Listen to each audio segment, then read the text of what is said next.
Hello, Facebook family. Wow, we started off with a vroom. I don't know if you guys heard that outside. A car was just accelerating pretty loudly.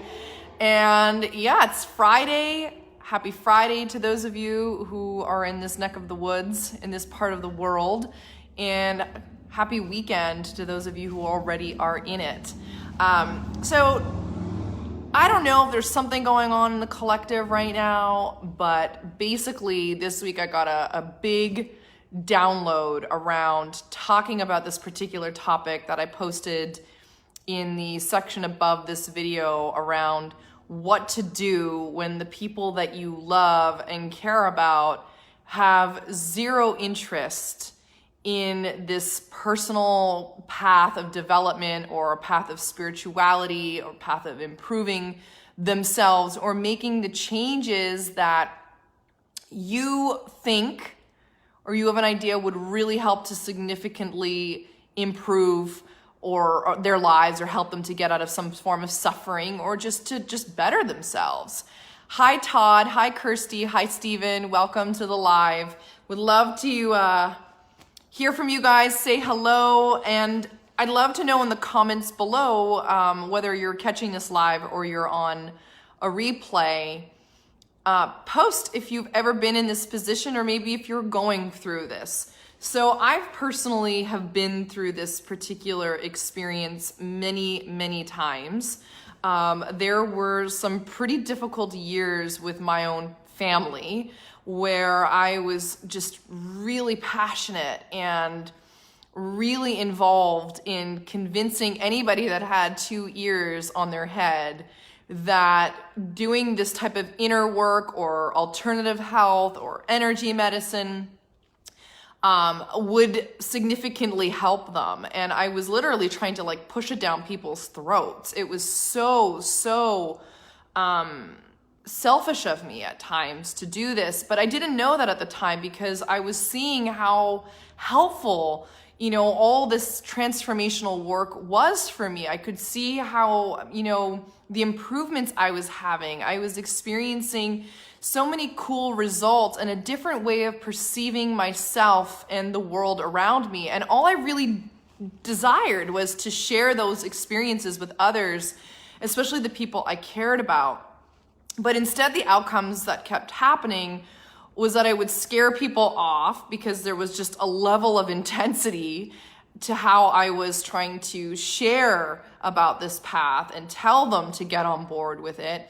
And people just weren't really ready and receiving that. And that was the thing. It was, family was just like, I'm not interested in that. I don't have any desire to do these things.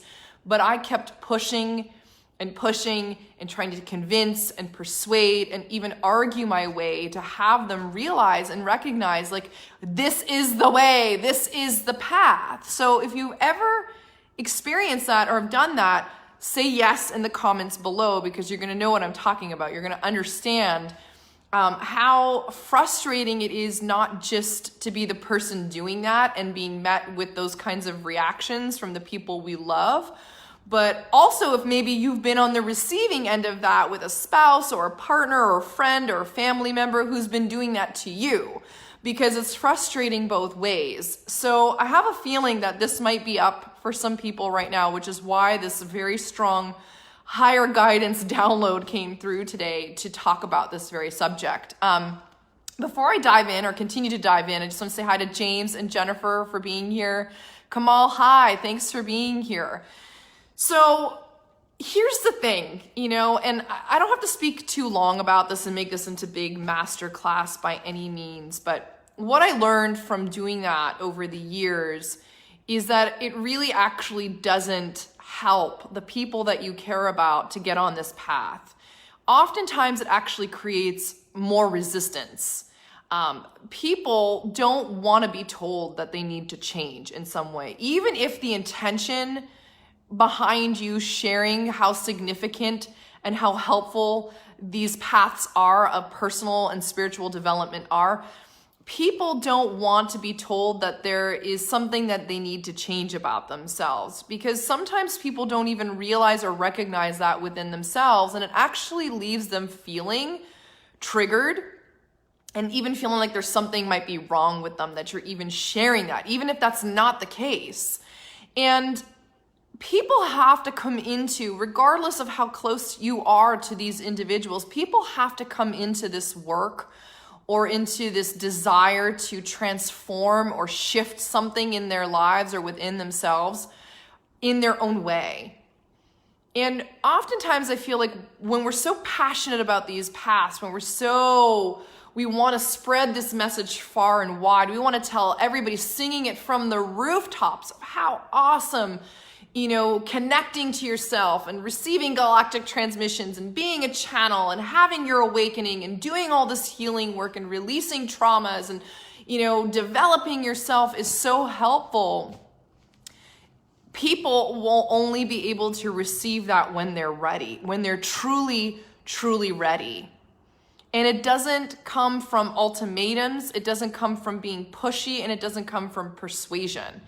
And just as you started on this path, because oftentimes I think we forget, right? Like what were the elements or catalysts for you to get on this path? Like, was it somebody convincing you to do it, or was it more that you came into this more organically? Something happened internally, or something in your life caused you to say yes to being on this path. And more often than not, my guess is, without trying to assume, that was probably the case. And so I found that when we're trying to get people that we love on board with these things and we're met with resistance, it's because we're also unwilling to sit with the fear and the possibility that we may outgrow these people in our lives. And that's a really, really difficult thing to accept and to admit. Hi, Sandy. Oh, thank you so much. Hi, beautiful. It's good to have you here. Thank you for your presence. Like, here's the honest truth. We're sometimes afraid to accept and sit with the feelings that we may continue to evolve so quickly that the gap between the energetic resonance between who we are and where other people are just widens. And I'm not going to look at this as a hierarchical thing. Like when I'm doing this, I'm I can't go this way too much on the screen because it's vertical. So me saying this, this dissonance that starts to happen, that we're no longer in resonance with some people in our lives, it's not that your path is better than and they're below you. I really want to make that clear. It has nothing to do with that. What it has to do is that gap, there's more of a dissonance sometimes with those people. And I know for a fact that for me, there was a lot of fear coming from my own thoughts, from my own narratives, that if my mom or dad or the people that I care about or the person I'm dating or even my husband or a friend or something like doesn't get on board with this, that there's a potential that something might happen where we're not as close or we're not as connected, or, essentially the relationship could come to an end, or something bad could happen to them, health-wise, or... So there was a lot of catastrophic thinking in that, and also on some part an unwillingness for me just to really sit in that fear, to really feel the possibility that somebody that I love and care about, we may not see eye to eye, we may not be in agreement, and we may actually not be able to be in relationship with one another. And so my invitation, in saying this is, if this is coming up for you right now, first things first is to really get clear on why your intention is to get these people on board so badly for you. And below that, if they don't, what's at stake there for you? What is the fear? What is the concern? What is the worry or the anxiety if they don't? And sit in that raw emotion. That there is a huge golden nugget. It's sitting in that raw emotion and getting to a place of feeling that, so that you can also accept that as you hold the possibility for them to grow into this evolution for themselves, which is my next point in a moment. you're also holding the fact that they may not be able to come along on this path with you. They may not be able to understand you or give you the level of love or acceptance that you're really craving or wanting in that connection.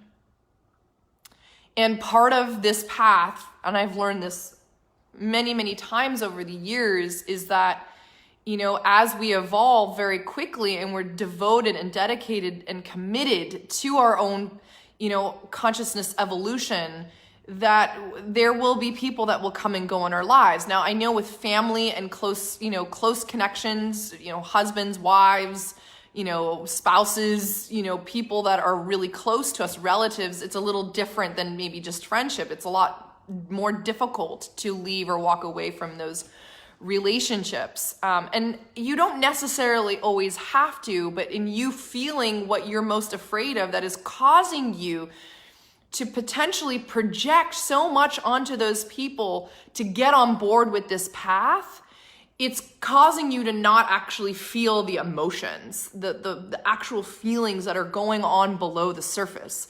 Now, tell me if this is making sense for you and you're understanding me with this, because I know that for me, that was a huge thing that I was afraid to feel, was the fear around those people not coming along for the ride with me. Hi, Chris. Good to have you here. Christina, welcome. Lori, hey, girlfriends. Great to have you here. Which leads me to my second point, because once you have felt the emotion, the fear, you felt the possibility of, you know, the connection dissolving or it not being the same way it's always been, you have the opportunity to put your spiritual tools and practices to work and use them for the better without trying to manipulate or push people to go into this path that you really think that they should be on. Because really, at the end of the day, it's none of our business how people transform. It's not our job to go in and be responsible for people to transform themselves. And typically it never works, as I said earlier in the video, to cause them to want to make those changes or those improvements. So an exercise that I have found to be really, really helpful is holding the vision of that person or those people in what may feel like or be their essence or their higher potentiality, or seeing them in the solution or the possibility of them not being in some form of suffering or discord or disconnect, and like really holding them with full love for who they are. Really holding them for all, like in all of your love for who they are, without judging where they are. And so that might mean sitting in a meditation or a visualization process where you're focusing on holding them in this loving presence and this loving light of seeing them in who they are. And if you know you have people around you who are suffering in some way, not in that suffering. You're not imposing anything on them. You're just simply holding them in love. Because one of those things that I've also found on this path is we have to come to a level of acceptance for the people that are in our lives. And sometimes that radical acceptance like also is a reflection of parts of ourselves that we aren't accepting. And we deflect so well. We're so intelligent as human beings that we will look at other people and judge them and judge their paths and have a hard time accepting them. But we're also in some way, shape, or form not doing it for ourselves and not looking at aspects of ourselves that we're not in acceptance with or that we're judging. And when you do this type of exercise, it forms on an energetic or etheric plane, just holding them with more love and holding them with more compassion and holding them with more acceptance. And prayer absolutely helps with that too. Praying for the people, sending blessings to the people that we care about, even if we're at odds or even if the relationship is not working out the way we'd like to, even with our most, best intention, our clearest, most pristine intention around that. So these are some of the tips that I feel have been extremely helpful. And it's remembering that, people will transform and evolve in the way that's right for them. And you can't play God. You can't play source. we don't know what has to happen in their life journey or their path that could be a tremendous catalyst for them to really step into their greatness, to step into a higher potentiality and unlimited possibilities for themselves. And, you know, one of the things that I've learned is that if we can be, you know, leading by example, like if we can lead our lives embodying and integrating all of this spiritual work and this personal development, our actions, our behavior, and our presence actually speaks a lot louder. Our energy, our vibration, our consciousness, how we show up as a human being is far more impactful and empowering for people to be around, that it can cause them to get really curious about the things you're doing that are having you show up that way. And leadership, I believe, and I've said this in a lot of my other, you know, posts and videos and, you know, everything that I'm stand for in my work, is we have to be leaders first within ourselves. And we cannot try to rally up an army of people to follow us if we're not embodying and integrating those results. Because when people in our lives start to see the significant improvements and the positive results and changes that are happening as a result of you being on this path and doing this type of work, it's inspiring for people, right? It's far more inspiring than you sitting them down and trying to have an intervention or, you know, create an argument as to why they need to be doing the things that you're doing. So keep that in mind. You know, everybody has their divine order and divine plan, and it's about staying aligned to that. And we have no idea what's in store or what could cause the people that we love and care about to really step into their own next level of leadership for themselves. And I always say this, like we all have roles to play in this world, and every person, regardless of where they are with their consciousness, with their vibration, they're playing a specific role in your life and in other people's lives to help each of us with our evolution. So nobody is better or worse than the other. We are all here with a specific purpose and a specific role to play that is causing humanity and the collective to upgrade and level up in consciousness. So just remember that. Can you see the value that the people in your lives are bringing, even if they're not on this path, and even if they're against what you're doing? Can you see how they're benefiting your evolution as well by being and playing out that role for you? So I hope this is helpful. If you have any questions, post them below. Thea, great to have you here. Hi, Carrie. Hi, Sarah. Yeah, exactly, Sarah. Like, everyone has different purposes. You know, nothing is out of balance here. And we have to remember that. Christina S is 100. Thank you, girlfriend. So those are my thoughts. Please, if this resonates for you, share with your tribe. I love getting this message out into the world. So sharing is always caring. And if there's any other way that I can support you in this or some other transformational process in your own personal development and spiritual development as a leader, DM me, PM me, whatever it is these days. Reach out. I am here for you and I got you. So have an awesome and magnificent weekend and day wherever you are in the world. Thanks for listening and much love. Talk soon.